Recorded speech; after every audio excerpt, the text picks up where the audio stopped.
Varicose veins కి సరైన చికిత్స కోసం సంప్రదించండి ఎవిస్ హాస్పిటల్.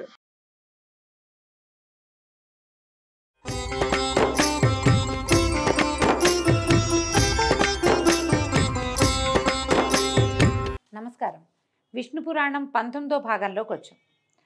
18వ భాగంలో సత్రాజిత్తు సూర్యుడి కోసం తపస్సు చేశాడని, సూర్యుడి చేత ఆయనకి ఏం లభించిందో విందామనుకున్నాము. అయితే తనకి కంటి ముందు సాక్షాత్కరించిన సూర్యభగవానుడిని చూసి ఎంతో సంతోషించిన సత్రాజిత్తు, దేవా, నీ ప్రచండ తేజోమూర్తిని చూడలేకపోతున్నాను, ప్రసన్నమూర్తిగా నన్ను ఆదరించు, నన్ను కరుణించు అని కోరుకునేసరికల్లా ఆయన పరమ ప్రసన్నమూర్తిగా సూర్యభగవానుడు ప్రత్యక్షమయ్యాడు. నీ భక్తికి మెచ్చాను, వరం కోరుకోమంటే నీ కంఠంలో ఉన్న దివ్యరత్నమైనటువంటి ఆ శమంతకమణిని నాకు ఇవ్వమని కోరుకున్నాడట.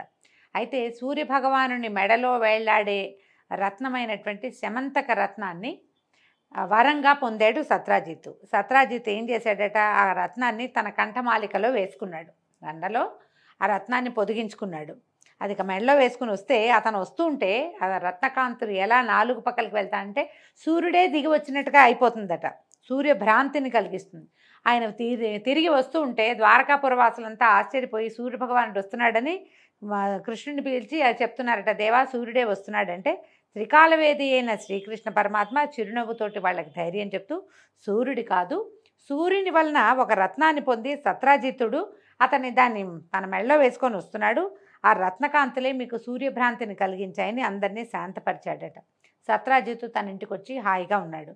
ఆ మణి దినానికి 8 బారుల బంగారము ధనము ఇస్తూ ఉండగా ఈ సత్రాజిత్తు అతిథులకి, అభ్యాగతులకి, యాచకులకి సంతృప్తిగా వినియోగిస్తూ నలుదిక్కుల పేరు పెంపులతోటి ప్రసిద్ధుడయ్యాడట. ఈ సమంతకమణి ప్రభావం వల్ల అతివృష్టి, అనావృష్టి, క్రూర జంతు బాధ, శత్రుపీడ ఇలాంటి దోషాలేమీ లేకుండా సత్రాజిత్తు ఉన్నటువంటి ఆ రాష్ట్రము ఆనంద నిలయంగా రాణిస్తూ ఉండేదట. ఇలా ఉండగా ఒకనాడు శ్రీకృష్ణుడు ఆప్తులందరినీ రావించి ఆలోచించాడట. రాజైన ఉగ్రసేనుడి దగ్గర రత్నం ఉండటం సమంజసం కదా అని మాట్లాడుకున్నారు. అయితే ఆయన కొంచెం సందేహించాడు ఆ మాట చెప్పడానికి. కథ కొంచెం తేడాగా కనపడుతుందండి. కొద్దిగా ఒక వాక్యమే. బలవంతంగా అడిగి తీసుకోవడం, ఇవ్వు రాజుకి ఇచ్చేయి అని అడిగితే బాగుండదేమోనని ఆయన వెనక్కి తగ్గాడట.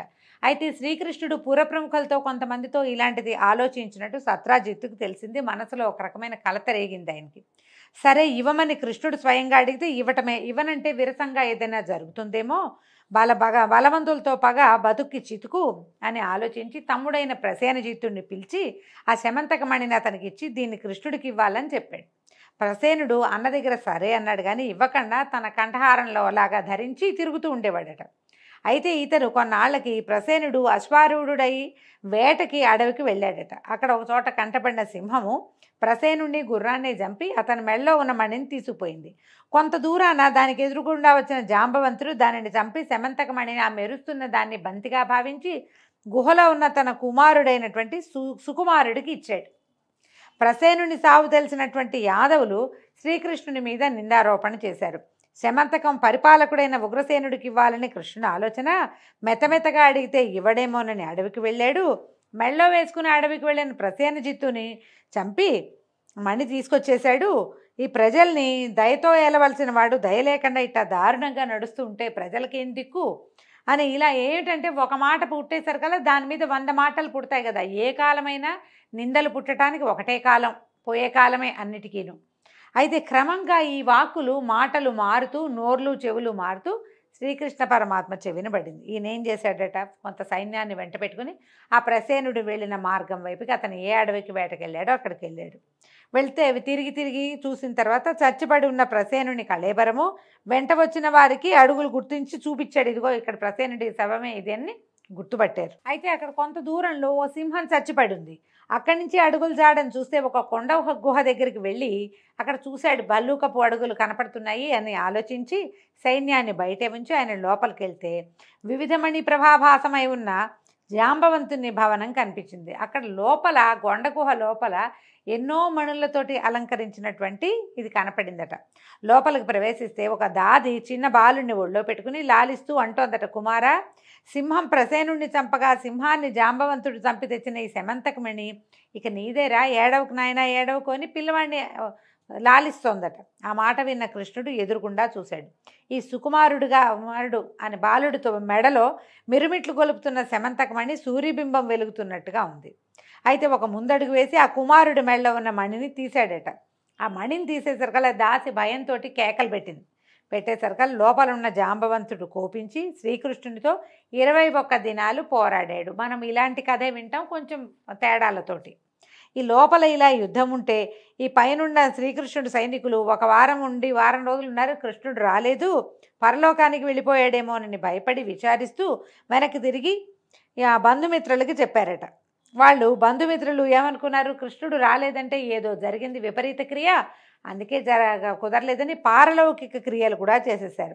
ఈ శమంతకమణి వల్ల ఇలా అసహ్యంగా జరగకూడని విషయం జరిగిపోయిందట.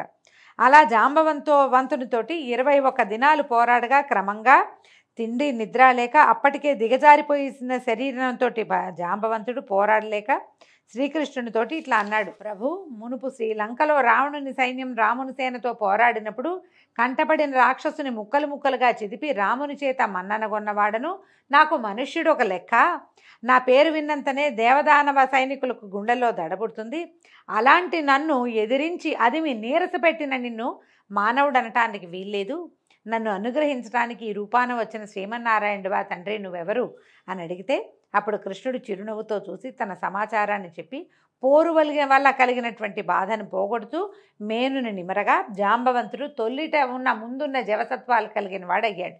పరమానందంగా కృష్ణుడిని తన మేడలోకి తీసుకుపోయి ఆరాధించాడు. తన కూతురైన జాంబవతినిచ్చి వివాహ పద్ధతిని పలికాడు. వివాహం చేసుకొని ఆయన ఈ కూతురుని ఇచ్చేశాడు. శమంతకంతో పాటు మరికొన్ని వస్తువులు వస్త్రాలు అరణంగా ఇచ్చాడు.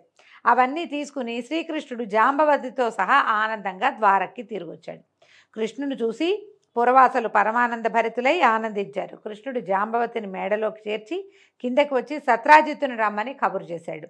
సత్రాజిత్తు వచ్చాక కృష్ణుడు సమంతకాన్ని సత్రాజిత్తునికి ఇచ్చి జరిగిందంతా చెప్పి తన మీద పడిన నిందని తానే పోగొట్టుకున్నాడు. ఇదే కథ మనం వినాయక వ్రతకల్పనలో చెప్పుకుంటాం.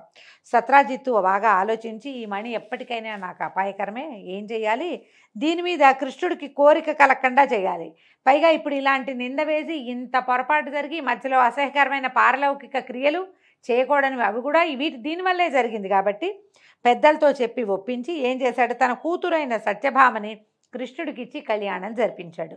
కృతవర్మ అక్రూరుడు శతధన్వుని వద్దకు వెళ్ళి చూసావా సత్రాజిత్తు ఏం చేశాడో, మనలో ఒకరికి ఇస్తానని మునుపు చెప్పి సత్యభామని కృష్ణుడికి ఇచ్చాడు.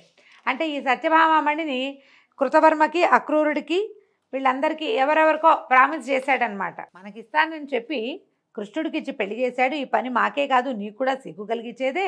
దీనికి ప్రతిక్రియ ఏంటంటే వాడి దగ్గరున్న శమంతక రత్నాన్ని అపహరించాలి, ఎట్లా, వాడిని హతమార్చటమే, ఏమంటావు అంటే శతధన్వుడు వాళ్ళ మాటలు విన్నాడు. ఒక నిమిషం ఆలోచించి సరేనన్నాడట.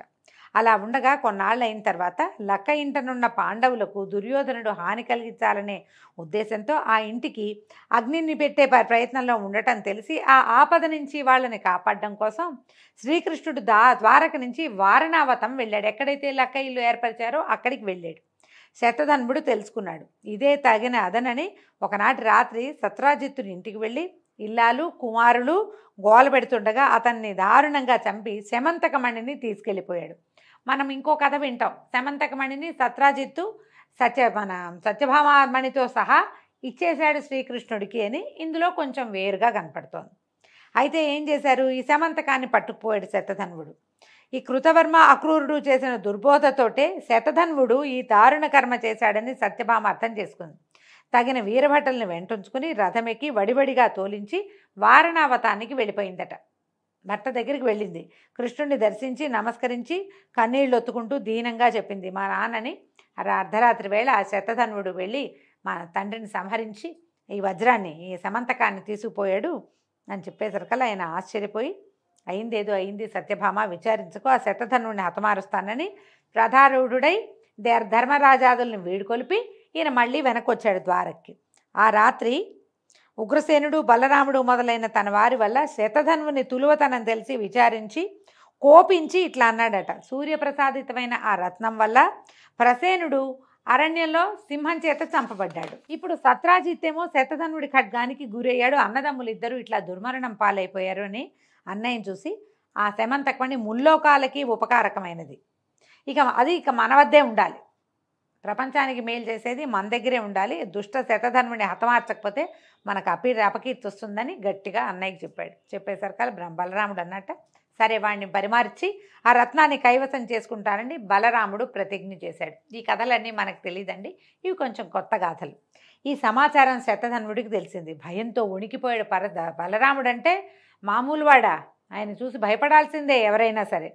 ఎవరికీ తెలియకుండా ఏకాంతంగా కృతవర్మ దగ్గరికి వెళ్ళి బలరాముడి ప్రతిజ్ఞని చెప్పి నాకు తోడుగా నువ్వు రమ్మన్నాడు. రమ్మనేసరికల్లా శతధన్వుడి మాటలకి కృతవర్మ అన్నట్ట వెటకారంగా నవ్వేట, నువ్వు కృష్ణుడితో పగకి సిద్ధపడుతున్నావా? నేనే కాదు ఆ లోకమంతా ఏకమైన ఆ పురుషోత్తముడిని ఎదిరించి ముందు నిలవగలదా? వద్దు దుర్వివాదం చేయొద్దు, మొండిగా ఉన్నావా నీకు తగిన శాస్తి జరుగుతుంది అనేసరికల్లా ఏం చేయాలి? పో నువ్వు పరిగెత్తుకుంటూ వెళ్ళి కాళ్ళు పట్టుకుని బాబు నన్ను వదిలేయండి అని ఆ వజ్రాన్ని రత్నం వాళ్ళకి ఇచ్చేయాలి. అట్లా కాకుండా ఆయన నా మీదకి వస్తాడు, నువ్వు నాకు తోడుండని ఎవరినైనా పిలిస్తే నీతో ఎవడు రాడు, నేను రానన్నాడు ఆ కృతవర్మ. రాననేసరికల్లా ఇతను పరిగెత్తుకుంటూ వెళ్ళి అక్రూరుడి దగ్గరికి వెళ్ళాడు. తన దుర్దశ చెప్పాడు. చెప్పేసరికల్లా అక్రూరుడు ఏమన్నట్ట కృతవర్మలాగా, ఇదేమి దుర్బుద్ధి, కృష్ణుడితోటి పగేమిటి, నువ్వు బతికుంటావా? కృష్ణుడు ఎవరనుకున్నావు? ఇతడు సకలలోక భర్త, కర్త, సంహర్త. నీ అజ్ఞానం నిన్ను ఇట్లా పురుషోత్తముని వైపు మీదకి పగకి నెడుతోంది. మరి తొందరపడద్దు, బుద్ధిమంతుడిగా ప్రవర్తించు, ఇక్కడ ఉండద్దు, ఎక్కడికైనా పారిపో అని చెప్పేసరికల్లా ఆ మాట కట్టుబడి శతధన్వుడు అన్నట్ట సరే ఈ మహనీయ రత్నాన్ని కృష్ణుడికి దక్కకుండా దాచిపెట్టు, పోని కాదంటావా నీదే, నీకు ఇచ్చేశాను నువ్వు కాపాడుకో అన్నాడు. సరే అక్రూరుడు ఏమన్నాడు, సరే నువ్వు చెప్పినట్టుగా రహస్యంగా ఈ రత్నాన్ని దాచిపెడతాను, నా దగ్గర ఉన్నట్టు కల్లో అయినా నువ్వెవరితోటి చెప్పొద్దని అక్రూరుడు వజ్రాన్ని ఈ శమంతకమణిని దాచుకున్నాడు. సరే నేను ఒప్పుకుని ఈ శమంతకమణిని అక్రూరుడికి అప్పచెప్పేసి శతధన్వుడు తిరిగి భవనానికి వస్తూ కృష్ణుడు తన మీదకి వస్తున్నాడని తెలుసుకున్నాడు. ఆ సమాచారం తెలిసి సరికల్లా బెదిరి ఎవ్వరికీ చెప్పకుండా గుట్టుచప్పుడు కాకుండా పారిపోయాడట, ఊరు విడిచి వెళ్ళిపోయాడు.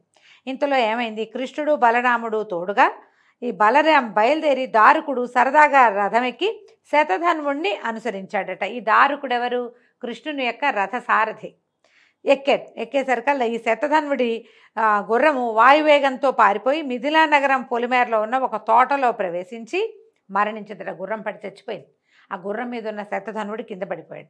వెంట ఉన్న కృష్ణుడు ఏం చేశాడట, ఈ శతధన్వుడి స్థితి గమనించి అన్నం చూసి, అన్నా నువ్వు రథం మీద ఇక్కడే ఉండు, వాడి సంగతి చూస్తానని ఈ రథం మీద నుంచి దిగి సింహంలాగా పరిగెత్తాడట. అంటే తదేక దృష్టితో పరిగెత్తేసరికల్లా ఏమైంది, అల్లంత దూరాన కనపడ్డాడు శతధన్వుడు. కనపడి నీలు అని హెచ్చరించి ముందుకు అడుగు వేశాడు.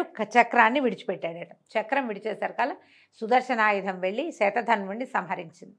తల తగిలి పడిపోయింది. కళేబరం కింద పడింది. కృష్ణుడి దగ్గరికి వెళ్ళి కళేబరం మీద ఉన్న నగలన్నిట్లలో చూశాడు, కానీ శమంతకం కనపడలేదు. కనపడిపోయేసరికి వెనక్కి తిరిగి వచ్చి బలరాముడితో చెప్పాడు, అన్నా వాడి దగ్గర శమంతకం కనిపించట్లేదు, ఆశ్చర్యంగా ఉందనేసరికల్లా బలరాముడి కోపం వచ్చేసరికల్లా నాకు ఇవ్వాల్సి వస్తుందని మోసపు మాటలు మాట్లాడుతున్నావా, పో, నీతో ఉనికి తగదు, నీతో ఉండకూడదు, నువ్వు అబద్ధాలు ఆడుతున్నావని చిరాగ్గా మాట్లాడాడట బలరాముడు. కృష్ణుడు ఆ మాటలకు బాధపడి, అన్నా వాని దగ్గర లేదంటే నేను మోసం చేశానన్నా, అలాంటి పని ఎప్పుడైనా నేను నీ దగ్గర చేస్తానా? ఎన్నడూ చేయను, ప్రమాణవాక్కుగా చెప్తున్నా. ఆ శవం తాలూకు శరీరం మీద కళేబరం మీద శమంతకం లేదు, లేకపోతే నీకు కావాలంటే ఆ సూర్యుడి దగ్గర ఉన్న కంఠహారాలన్నీ తెప్పించిస్తాను అని ఎంతో ముద్దుగా వినయంగా చెప్పాడట. కానీ బలరాముడు ఒప్పుకోలేదట. ఆయన మద్యపానంలో ఉన్నాడు. ఆ ప్రయాణంలో ఆయన విశ్రాంతి తీసుకుంటున్న సమయంలో ఆయన బండెక్కించి తీసుకొచ్చారు. ఆయన మద్యపానంలో ఉన్నాడు. తాగి ఆ ఒళ్ళు తెలియక, చీచి నేను నీతో ఉండను, నువ్వు అబద్ధాలు ఆడుతున్నావు, నీకు ఎప్పుడు ఇదే అలవాటు, నీతో ద్వారకలో ఉండటం ఇక నా వల్ల కాదు, నేను ఎక్కడికి పోతాను, నీ దారి నువ్వు పో అని ఏం చేశాడట, చొరచొరలాడుతూ నాగలి భుజాన్ని వేసుకుని కోపంతో గబగబా నడుచుకుంటూ మిథిలా నగరానికి వెళ్ళిపోయాడట. అక్కడ జనక చక్రవర్తి దగ్గర మన్నన పొంది నివాసం ఏర్పరచుకుని అతని ముఖతః ఆధ్యాత్మ విషయాలు వింటూ దుర్యోధనుడికి గదాయుద్ధ విషయం బోధించే గురువై 3 సంవత్సరాలు ఉన్నాడట. ఇట్లా ఒకటి జరిగిందా అంటే ఇలా కూడా జరిగింది. జనకుడు సీతాదేవి తండ్రి అయిన జనకుడు కాదు, ఆ వంశానికి చెందినవాడు. అప్పటి మిథిలా నగరానికి రాజుగా ఉన్నటువంటి ఒక జనకుడు, జనక రాజర్షి అనే పేరుతోటి ఉంటుందన్నమాట ఆ పదవి. అక్కడ ఉండిపోయాడు. ఈయన ఎప్పుడైతే ఇక్కడ ఉన్నాడని తెలిసిందో దుర్యోధనుడు వచ్చి ఈయన దగ్గర గదాయుద్ధం నేర్చుకోవటం మొదలుపెట్టాడు. ఈ కృష్ణుడు ద్వారక వచ్చి ఇలాంటి నిందెట్లా వచ్చింది, దీనికి ఏం విరుగుడు, నాకు అర్థం కావట్లేదు. ఒకసారి నిందొచ్చింది, ప్రయత్నం చేసి పోగొట్టాను, రెండోసారి అన్నకే కోపం వచ్చింది. ఈ వజ్రం వల్ల, ఈ సమంతకమణి వల్ల ఇలాంటి సమస్య వచ్చింది ఏంటని ఆయన విచారంగా ఉండేవాడట. అయితే ఈ కృష్ణుని విచారం తెలుసుకున్న ఉగ్రసేనాదులు మిథిలకు వెళ్ళి బలరాముడి కలత తీరేటట్టుగా బోధించి కాదు అతని దగ్గర లేదు, కృష్ణుడు ఎందుకు చేస్తాడు, నీతోటే ఉన్నాడు కదా, ఇట్లా ఏవో మంచి మాట్లాడి మళ్ళీ 3 ఏళ్ల తర్వాత ఆయన్ని ద్వారకి తీసుకొచ్చారు. ఈ సమంతకమణిని అది ఎక్కడుంది ఇంతకీ? ఈ అక్రూరుడు తన ఇంట్లో భద్రంగా రహస్యంగా దాచిపెట్టాడు. అయితే అది రోజుకి 8 బారువుల బంగారం ఇస్తుందట. ఈయన ఏం చేశాడు అక్రూరుడు? దాన్ని నిరర్థకంగా వెచ్చించకుండా పరమేశ్వరార్పణంగా యజ్ఞాలు చేస్తూ యజ్ఞదీక్ష కలిగినటువంటి క్షత్రియ వైశ్యులను చంపిన వారు బ్రహ్మత్యాపాతకానికి కట్టుబడతారని పెద్దల వల్ల విన్నవాడు కనుక యజ్ఞదీక్ష తనకు రక్షగా 60 సంవత్సరాలు ఎలాంటి అపాయము లేక సుఖంగా ఉన్నాడు. ఆ రత్న ప్రభావం వల్ల ఆ దేశం ఎలాంటి అరిష్టాలు లేక ధనధాన్య సమృద్ధితోటి విలసిల్లింది. అక్రూరుడి దగ్గర దాచిపెట్టబడి చాలా కాలం దానివల్ల వచ్చిన ధనాన్ని యజ్ఞాలకి యాగాదులకే ఖర్చు పెట్టాడు, సొంతానికి ఆయన వాడుకోవాలి. ఆ రత్నం ఎక్కడుంటే అక్కడ సూర్యుడు ఉన్నట్టే కాబట్టి రాజ్యం కూడా సుభిక్షంగా ఉండేదట. కొంతకాలం గడిచిన తర్వాత భోజుడు మొదలైన రాజులు నీతి నియమం లేక దొమ్మి యుద్ధం చేసి సాత్వతి అనే ఆయన తనకు ప్రపత్రుడైన శత్రుఘ్నుడిని చంపేశారట. చంపేసేసరికల్లా ఆ సంఘటనతో అక్రూరుడు భయపడి, అయితే తనకి ఏ ఆపద కలుగుతుందోనని భయపడి ద్వారకలో ఉండలేక భోజుడితో కలిసి కాశీకి వెళ్ళిపోయాడట. అక్రూరుని ఎడబాటు ద్వారకలో యాదవ భూమికి గొప్ప ఉపద్రవం తీసుకొచ్చింది. అనావృష్టి, పాడి పంటలు లేక రోగాలు కలిగి ప్రజలు బాధపడడం, ఇలా అనరాని వినరాని కనరాని ఉత్పాతాలకు విశేషించి ద్వారక నెలవైపోయింది. ఈ ఉత్పాతాలు చూసి కృష్ణుడు కలతపడి వృష్టిభోజాంధకులను పిలిపించి విచారిస్తూ ఉపద్రవాలని ప్రస్తావించి ఏం చెయ్యాలి ఈ బాధ పోవటానికి చెప్పమన్నాడట. అప్పుడు యదువృద్ధుల్లో ఒకడైన నందకుడు ఏమన్నాడు? మాధవ, అక్రూరుని తండ్రి స్వఫల్గునుడు దేవతలతో సాటిగా చెప్పదగిన మహిమ కలిగిన వాడు. ఆయన ఉన్న దేశంలో ఎలాంటి ఉత్పాతాలు ఉండవు. ఇదివరకు ఒక కథ జరిగింది చెప్తామని కథ ఏదో చెప్తున్నారు. ఒకప్పుడు కాశీరాజు తన రాష్ట్రంలో అనావృష్టి మొదలైన ఉత్పాతాలు కలిగినప్పుడు ఈ స్వఫల్గునుడిని తోడుగా తీసుకుని వెళ్ళి తన వెంటబెట్టుకు తీసుకెళ్ళి తన ఇంట్లో ఉంచుకున్నాడు. అంటే అప్పటికప్పుడు రాష్ట్రమంతా ఉత్పాతరహితమై శుభశోభన మూర్తి అయిపోయింది. అప్పుడు అలా ఉండగా అప్పుడు గర్భవతిగా ఉన్న కాశీరాజు భార్య గర్భం నందున్న శిశువు ఆడబిడ్డ అయితే, ఒకవేళ ఆడపిల్ల పుడితే అది స్వఫల్గునుడికి ఇచ్చి వివాహం చేస్తానని నిశ్చయించుకున్నారట. కానీ ఆ రాణిగారు ప్రసవించలేదట. 12 సంవత్సరాల పాటు ఆ గర్భంతో అలాగే ఉంచుకుందట. గర్భమే ఉంది. అయితే ఈ లోపల శిశువు, బయట పెరగని శిశువు లోపలే పెరుగుతూ ఉందన్నమాట. ఆ పిల్లని మోయలేక ఆవిడ గర్భాలసత భరించలేక ఏమందట, తండ్రిని ఉద్దేశించి కుమార్తె కడుపులో ఉన్నటువంటి శిశువు చెప్పిందట, ఇంకా నేను 3 ఏళ్ల తర్వాత కానీ బయటికి రాను, నా యొక్క జన్మ అలాంటిది కాబట్టి నేటి నుంచి రోజు ఒక ఆవుని సదాచార సంపన్నుడైన బ్రాహ్మణుడికి దానం ఇవ్వు. అట్లా 3 ఏళ్ళు కనుక రోజు నువ్వు దానం ఇచ్చావంటే ఈమె ఎలాంటి శ్రమ లేకుండా ప్రసవిస్తుంది, నేను బయటకు వస్తానందట. అనేసరికల్లా అప్పుడు అలాగే చేస్తానని ఆ కాశీరాజు గారు రోజుకొక ఆవును చొప్పున గురువుగారికి దానం ఇచ్చేవాడు. అలా తనకున్నటువంటి పురోహితుల్లో బ్రాహ్మణుల్ని ఎన్నుకుని వాళ్ళకి దానం ఇచ్చేవాడు. 3 ఏళ్ళు అయ్యాక రాణికి సుఖప్రసవం జరిగి కూతురు కన్నదట. ఆ పిల్ల పెద్దదయ్యాక దాన్ని స్వఫల్గుణరాజుకి ఇచ్చి కాశీరాజు వివాహం చేశాడు. ఆ దంపతులకి కలిగిన వాడే అక్రూరుడు. పైగా ఇతను ఏంటంటే శ్రీహరి భక్తులలో అగ్రగణ్యుడు. తల్లిదండ్రులు చేసిన పుణ్యం వల్ల అతనున్న ప్రదేశంలో ఈతి బాధలుండవు, దేశం సుభిక్షంగా ఉంటుంది, ఎల్లప్పుడూ యజ్ఞాలు చేస్తూ ఉండే పుణ్యపురుషుడు అతను ఎందుకు యజ్ఞాలు చేస్తున్నాడు? నిజానికి ఈ సమంతకమణిని కాపాడడానికి యజ్ఞం చేస్తున్నాడు. కానీ అతను యజ్ఞం చేయటం వల్ల ఆయనకి మేలు జరిగింది, ఆయన ఉన్న ప్రాంతానికి కూడా మేలు జరుగుతూ ఉంది ముందు నుంచి. ఈ అక్రూరుడు చేసింది చిన్న తప్పు, దాన్ని నేరంగా ఎంచకూడదు, అది లోకానికి ఉపకరించేదిగా భావించాలని నందకుడు అన్నాడు. సరే ఏమన్నాడు? అలాగే వెంటనే శపథం చేసి శ్రీకృష్ణుడు ఎప్పుడూ అతని ప్రాణానికి ధనానికి ఆశించను, అతను నేనేమీ చెయ్యను అని చెప్పి కొందరు బ్రాహ్మణుల్ని పంపించి ద్వారకకి రప్పించాడు. ఈ ద్వారకకి ఎప్పుడైతే తిరిగొచ్చాడో ఆ శమంతకరత్న ప్రభావం అనే చెప్పాలి. వెంటనే వానలు కురిశాయి, సస్యవృద్ధి కలిగింది, రోగాలు దుర్యోగాలు లేని వాళ్ళే ప్రజలు సుఖజీవనులు అయ్యారు, పాడి 2 ఇంతలు పెరిగింది. ఇలాగా సకల దోష నివారణ అవడము తెలిసి ఆశ్చర్యపడి కృష్ణుడు తనలో తను ఇట్లా అనుకున్నాడట, నందిని స్వఫల్గుండు స్వల్ప పుణ్యులు. అంటే ఆ కుమార్తె రాజుగారి అమ్మాయి కాశీరాజు కుమార్తె పేరు నందిని. వీళ్ళు స్వల్ప పుణ్యులు, సాధారణమైన పుణ్యం చేసిన వాళ్ళు. వాళ్ళ కొడుకు అక్రూరుడు ఇంత ఇనుమిక్కిలి పుణ్యమహిమ కలిగిన వాడా? ఇది ఎలా జరిగింది వీడికి? ఇంత మహిమ ఎట్లా వచ్చింది? అది అలా ఉండని విడవక యజ్ఞాలు చేస్తూ బ్రాహ్మణులకి అపరిమితమైన దక్షిణలు ఇస్తున్నాడు. నాకు తెలియని రీతిగా వీళ్ళకి ఇంత ధనం ఎట్లా వచ్చింది? ఈ మహిమ, ఈ ధన ప్రాబల్యము కలగడానికి మూలం ఖచ్చితంగా శమంతకమే, సందేహం లేదని అనుకుని అప్పుడు ఆ ఆప్తుల్ని పంపించి అక్రూరుని రప్పించాడట. వాటితో పరిహాసాలాడుతూ అవి ఇవి ఆటలాడడం ప్రారంభించాడు. తర్వాత కాసేపు విశ్రాంతి తీసుకుని కబుర్లు చెప్పుకున్నాక, అక్రూరా, పుణ్యాత్ముడివి నువ్వు, సూర్యుడిచ్చిన శమంతకమణి నీ దగ్గర ఉంది, లేకపోతే ఇన్ని యజ్ఞాలు, దానాలు, ధర్మాలు చేయటానికి ధనం నీకెక్కడిది? చూడు, నా మాట విను, అది నీ దగ్గర ఉందన్న నమ్మక నా మీద అపనింద వేస్తున్నారు, నా మీద పడిన అపనిందని పోగొట్టు, ఈ మణిని తెచ్చి అందరికీ చూపించు అనగానే కృష్ణుడు వాటకి బెదిరిపోయాడట. అక్రూరుడు కాసేపటికి సర్దుకున్నాడు. సర్దుకుని, ఈ మణి నా దగ్గర ఉందని కృష్ణుడు ఎట్లా గ్రహించాడు? ఎప్పుడో గ్రహించి కూడా ఇప్పుడు బయట పెట్టాడా? సరే, నేను అలాగే దాచి ఉంచితే లేదని తప్పుడు మాట్లాడితే వదులుతాడా నన్ను? భయం వేస్తోంది ఓ పక్కన అని. అలాగని అబద్ధం చెప్తే ప్రాణం మీద తెచ్చుకోవటమే, ఎందుకు వచ్చిందని ఆ పట్టుదట్టిలో మూటగట్టి ఉంచిన శమంతకాన్ని తీసుకొచ్చి కృష్ణుడికి అప్పచెప్పాడట. ప్రభాత భాస్కర భాసమానమైన సామాన్య దృష్టితో చూడరానిదై అందము పొగడ్తలకు ఆలవాలమై ఉన్న శమంతక రత్నం శ్రీకృష్ణుని చేతిలోకి చేరేసరికి మరింత వెలిగిపోతూ కళకళలాడిపోవటం మొదలుపెట్టిందట. మామూలుగానే దానికి ఎంతో వెలుగుంది, భగవంతుని యందు చేరేసరికి ఇంకా వెలుగొచ్చిందట దానికి. అక్కడున్న వాళ్ళంతా ఆశ్చర్యపోయారు. జయ జయధ్వానాలు చేస్తే అక్రూరుడు అన్నాడట, అయ్యే కృష్ణ, నీ దయ నాపై ఉన్నందువల్లే ఈ దివ్యరత్నం నా వద్ద ఉండటం జరిగింది. విశేషించి నాకు ఇంత సంపద కూడా కలిగింది. కాకపోతే ఇట్లా జరుగుతుందా? ఈ రత్నం మీద ఆశతో ప్రసేనుడు, సత్రాజిత్తు, శతధనుడు చనిపోయారు. నా మనసులో బాధ అదే, ప్రాణహాని జరుగుతుంది దీనివల్ల అని భయంగా ఉంది. సరే, ఆ బాధ నేటితో తీరిపోయింది. నేను నా వద్ద ఉంచుకోవటం లోకోపకారం కోసమే. నువ్వు అడిగితేనే కానీ స్వయంగా నేను నీకు ఇవ్వదలుచుకోలేదు. దాచిన పదార్థం అడిగితే కానీ ఇవ్వకూడదని పెద్దల మాటట. అడిగావు, సమర్పించా, ఇక నాకే గొడవ లేదు.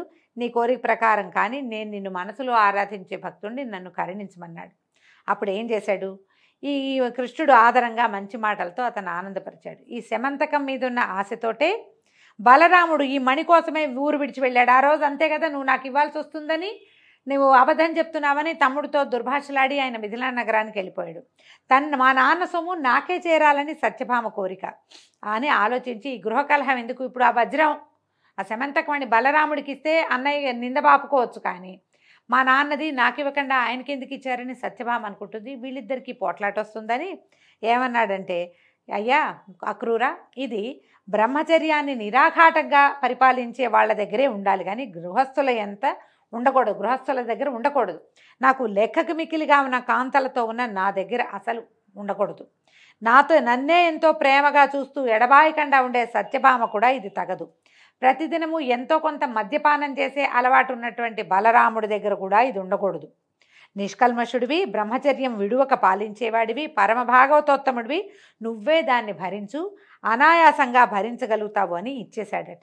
దాంతో అక్రూరుడు సంతోషంగా దాన్ని తీసుకుని కృష్ణుడితో చెప్పి తన నివాసానికి వెళ్ళిపి అప్పటిదాకా దాచిపెట్టినటువంటి ఈ శమంతక రత్నాన్ని తన కంఠమాలికలలో చేర్చి ధరించడం మొదలుపెట్టాడట.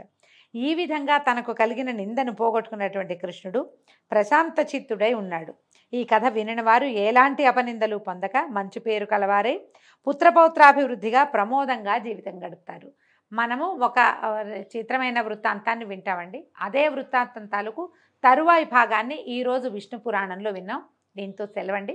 రేపు ఉదయం తరువాయి భాగంలో మళ్ళీ కలుసుకుందాం. నమస్కారం.